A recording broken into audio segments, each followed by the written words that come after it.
Fala galera da Maneiros TV, depois de uma pequena pausa, estamos de volta com um novo formato e muitos roteiros legais para esse ano. E no primeiro episódio dessa nova temporada do nosso Giro pelo Mundo, a Maneiros TV vai passar por vários lugares para mostrar um pouco da construção dos direitos humanos.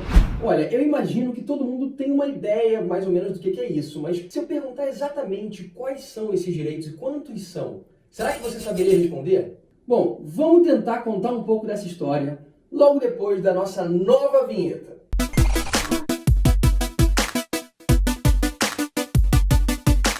Os direitos humanos são, em resumo, um conjunto de direitos, liberdades e responsabilidades destinados a toda e qualquer pessoa só pelo simples fato de ser uma pessoa. A gente pode entender como o mínimo que cada ser humano tem que ter garantido para o convívio social. Diferentes grupos, diferentes países possuem conjuntos próprios de leis e deveres, mas os direitos humanos são o único conjunto de direitos universais, ou seja, que, em tese, deveriam ser aplicados a todas as pessoas do mundo. Mas, como você já sabe, está cansado de ver aqui nesse canal, na prática, não é exatamente assim que acontece, né? E muitos questionamentos estão surgindo sobre os direitos humanos, principalmente hoje em dia. Então, vamos falar um pouquinho sobre a história, para a gente entender um pouco da importância desse conceito. No início das civilizações ao redor do mundo, não existia a ideia de direitos que se aplicassem a todas as pessoas. E o homem se organizava basicamente pela lei do mais forte. Ou seja, se você estivesse do lado vencedor da batalha, você estava bem. Agora, se tivesse do lado perdedor, você seria escravizado, comercializado ou morto.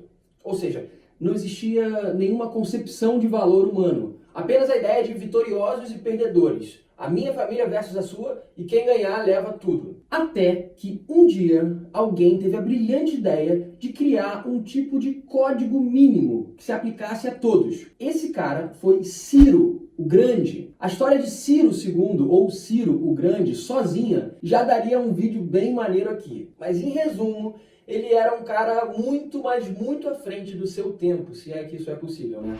5 séculos antes de Cristo, o cara se tornou o líder do Império Persa, reuniu diferentes povos de diferentes culturas e depois de vencer, ainda questionou a autoridade do vencedor, poupando muitos derrotados de guerra e, pela primeira vez, englobando a população desses lugares novos que ele anexou, desses novos territórios, ao seu império como cidadãos. Maneiro, né? É como se os Estados Unidos dessem o green card para todos os moradores do Iraque. Tipo isso. Após a vitória na Babilônia, o atual Iraque, Ciro libertou escravos, declarou liberdade religiosa e colocou muito dos seus ideais no cilindro de Ciro, um objeto de argila que conta com as suas escritas. Embora muita gente conteste essa ideia, o cilindro de Ciro é visto por alguns historiadores como a primeira declaração de direitos humanos da história, no ano de 539 a.C. Esse ideal revolucionário se espalhou em vários outros grandes impérios antigos. Grécia, Índia, Itália, muitos lugares começaram a falar nessa ideia de uma regra que se aplicasse a todos.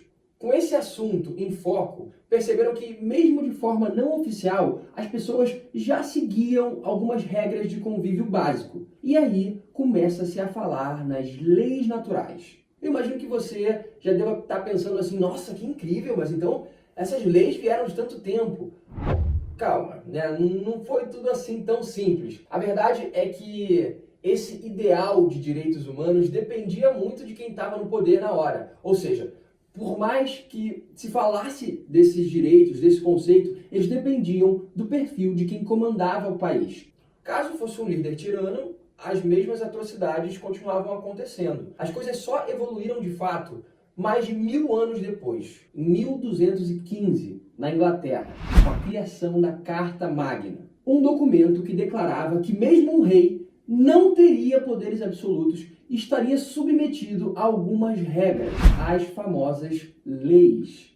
Maneiro, né? A criação da Carta Magna foi um momento muito importante na história. E muita gente vê esse documento como um primeiro passo do que a gente chama hoje de Constituição. Mas mesmo assim, as coisas ainda estavam longe de ser resolvidas. Na própria Inglaterra, as mudanças de líder aproximavam ou afastavam o país da ideia de direitos do cidadão. Tanto que em 1628, depois de desentendimentos entre medidas do rei e do parlamento, foi criada a Petição de Direitos. Um documento que o parlamento enviou ao rei como um manifesto de liberdade civil e que trouxe limites às ordens reais. Mas o caminho da concepção dos direitos humanos era bem diferente de acordo com os lugares do mundo também. Por exemplo, enquanto a Revolução Francesa aumentou o número de direitos que deveriam ser assegurados a todas as pessoas, o desenvolvimento do continente americano seguia um caminho bem diferente, baseado na exploração de pessoas escravizadas. Mas, voltando à França, a ideia de democracia francesa que a gente acabou de falar, ela foi brutalmente atacada pelos movimentos de Napoleão.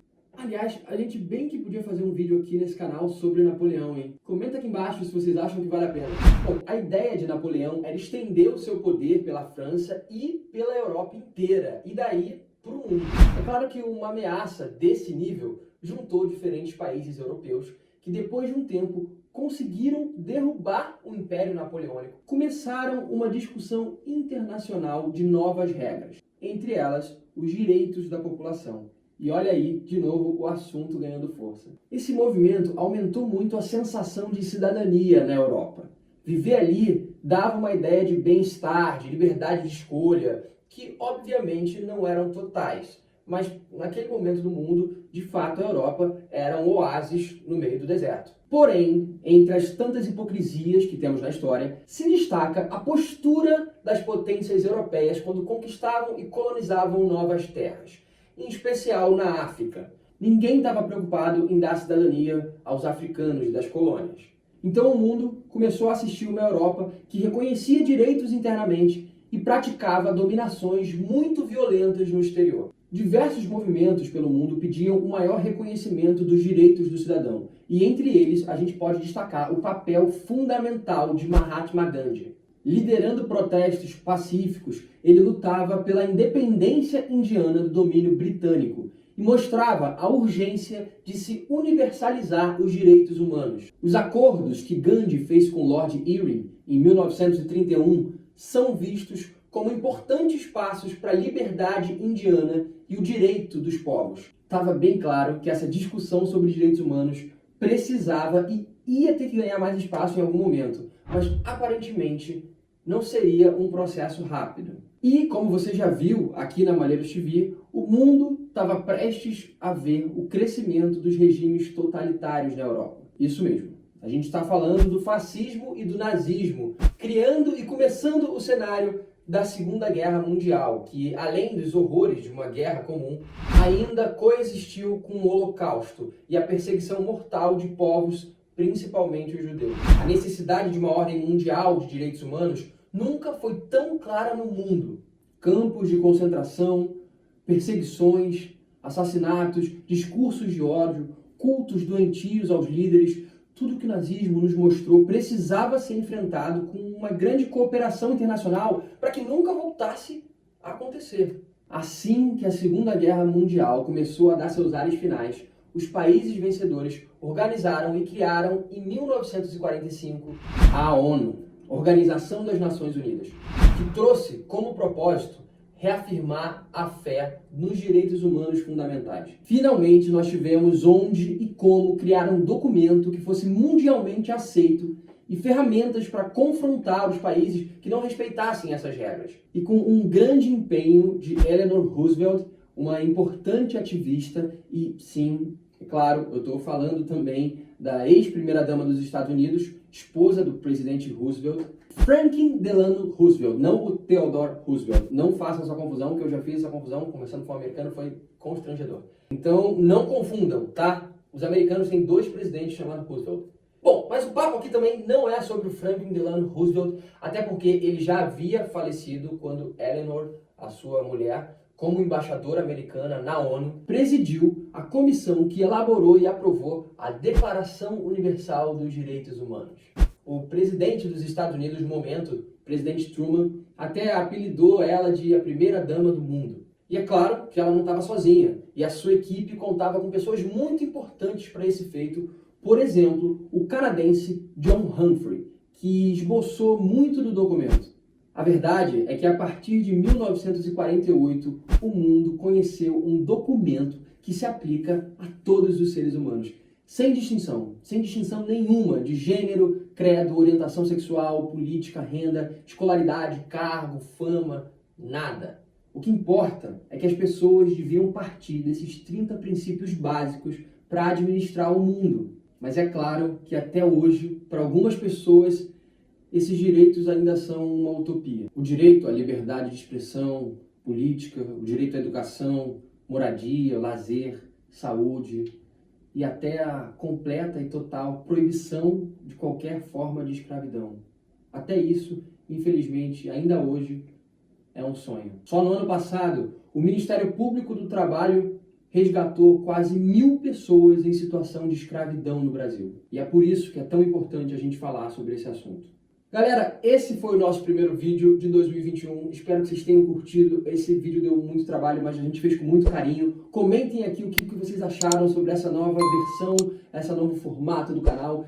Curtam, mandem para amigos. Eu fiquei muito feliz que mesmo enquanto a gente parou aí de produzir, deu essa pausa, eu vi que os seguidores do canal só cresceram. E eu estou muito feliz querendo trazer mais conteúdo para vocês. Então, comentem aqui o que vocês acharam, curtam o vídeo, se inscrevam no canal, toquem o sininho e etc. Até semana que vem.